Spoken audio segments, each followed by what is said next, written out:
Hello everyone, আজ আমি এই যে সজনে ডাঁটা এবারে সিজন শেষ হতে চলেছে, তবে যাতে সংরক্ষণ করা যায় সেই জন্য আমি ডাঁটাগুলোর আচার বানাবো। আমি প্রথমে এই ডাঁটাগুলোর খোসাটা এরকমভাবে ছাড়িয়ে নিচ্ছি আর এরকমভাবে ঠিক সমান সমান করে লম্বা লম্বা কেটে নিচ্ছি।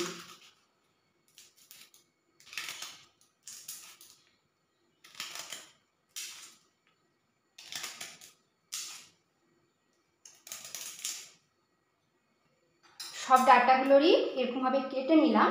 এবারে যে এই খোসাগুলো বেরিয়ে আছে এগুলোকে একটুখানি চাকু দিয়ে এরকমভাবে টেনে দিলে এই খোসাগুলো বেরিয়ে আসছে। ডাঁটাগুলো কাটার আগে আমি খোসা সমেত যে গোটা ডাঁটাগুলো ছিল সেগুলো জল দিয়ে আগে ভালো করে ধুয়ে মুছে নিয়েছিলাম, তারপর আমি ডাঁটাগুলো কেটে খোসা ছাড়িয়েছি। আচারের জন্য একটা মশলা বানাবো, তার জন্য আমি ওভেনটা অন করে কড়াইটা গরম করে নিয়েছি। এরপর এতে আমি দিয়ে দিচ্ছি 2 চামচ গোটা জিরে, 2 চামচ মৌরি, হাফ চামচের একটু বেশি মেথি, 1 চামচ কালো জিরে, 2.5 চামচ দিচ্ছি কালো সর্ষে, 3টে শুকনো লঙ্কা, ঝালটা আপনারা। এবার এগুলোকে হালকা একটু ভেজে নিচ্ছি। সব কিছুকে লো টু মিডিয়াম ফ্লেমে ভেজে নিলাম। এই মশলাগুলো থেকে একটা বেশ সুন্দর গন্ধ আসছে আর মশলাগুলোর কালার একটুখানি চেঞ্জ হয়েছে। এবারে আমি ওভেনটা অফ করে এই মশলাগুলো নামিয়ে নিচ্ছি। যে গোটা মশলাগুলো ভেজে নিলাম সেগুলো একটা প্লেটে ঢেলে ঠান্ডা করে নিচ্ছি। ভেজে নেওয়া মশলাগুলো হাত দেওয়া যাচ্ছে সেরকম ঠান্ডা হয়ে গেছে, খুব হালকা গরম আছে। এই অবস্থায় আমি মিক্সিং জারে দিয়ে এগুলোকে আমি গুঁড়ো করে নিচ্ছি। খুব একটা মিহি গুঁড়ো করব না, দানা দানা থাকবে সেরকমই গুঁড়ো করে নিচ্ছি। এই যে মশলাগুলো আমি গুঁড়ো করে নিলাম, ঠিক এরকম থাকবে দানা দানা। আবারও ওভেনটা অন করে আমি কড়াইটা গরম করে এতে দিয়ে দিয়েছি 4 চামচ সর্ষের তেল। আচার সবসময় সর্ষের তেলেই বানালে ভালো হয়।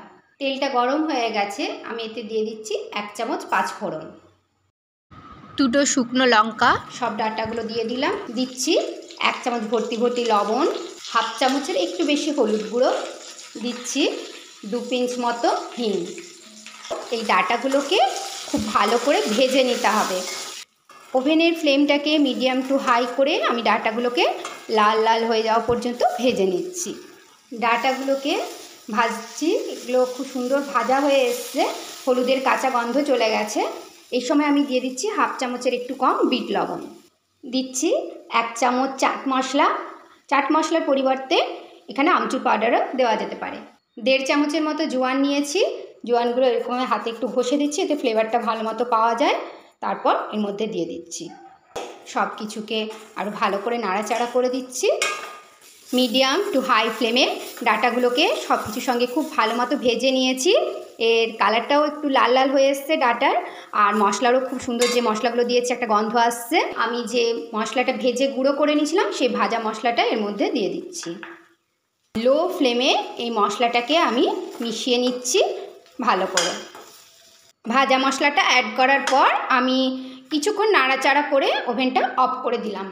আমি ওভেনটা অন করে তড়কা প্যানটা একটু গরম করে নিয়েছিলাম, তারপরে এতে দিয়ে দিয়েছি 4 চামচ সর্ষের তেল। সর্ষের তেলটাকে ধোঁয়া ওঠা পর্যন্ত গরম করে নিচ্ছি। সর্ষের তেলটা থেকে ধোঁয়া বেরোচ্ছে, মানে খুব ভালো মতো গরম হয়ে গেছে। আমি এবারে ওভেনটা অফ করে দিচ্ছি। আমি কিছু শুকনো কারি পাতা নিয়ে নিয়েছি, এগুলো আমি তেলের মধ্যে দিয়ে দিচ্ছি। হাফ চামচের একটু বেশি কালো সর্ষে তেলের মধ্যে দিয়ে দিলাম। এবারে আমি এই যে কারি পাতা আর গোটা সর্ষের ছক দিলাম তেলটাতে, এটা আমি এই সজনে ডাঁটার আচারের মধ্যে দিয়ে দিচ্ছি। আচারের মশলার গন্ধে পুরো রান্নাঘর মোমো করছে, তো আমি এইবারে এরকমভাবে চামচে করে খুব ভালোভাবে সব কিছুকে মিশিয়ে নিচ্ছি। সজনে ডাঁটার আচার একেবারে রেডি। এরকমভাবে বানিয়ে একটা কাঁচের জারে যদি রেখে দেওয়া হয়, শুকনো জারে, তাহলে মাসের পর মাস খুব ভালো থাকে। আর যারা সজনে ডাঁটা খেতে পছন্দ করেন তারা এর স্বাদও নিতে পারবেন বেশ কয়েক মাস ধরে। তো এরকমভাবে আপনারাও একবার ট্রাই করবেন বাড়িতে সজনে ডাঁটার আচার। Please please do like, comment, share and subscribe to my channel. আজ এই পর্যন্তই, দেখা হচ্ছে পরের ভিডিওতে এরকমই সহজ সরল কিন্তু মজাদার কোনো রেসিপি নিয়ে। Till then take care, thank you.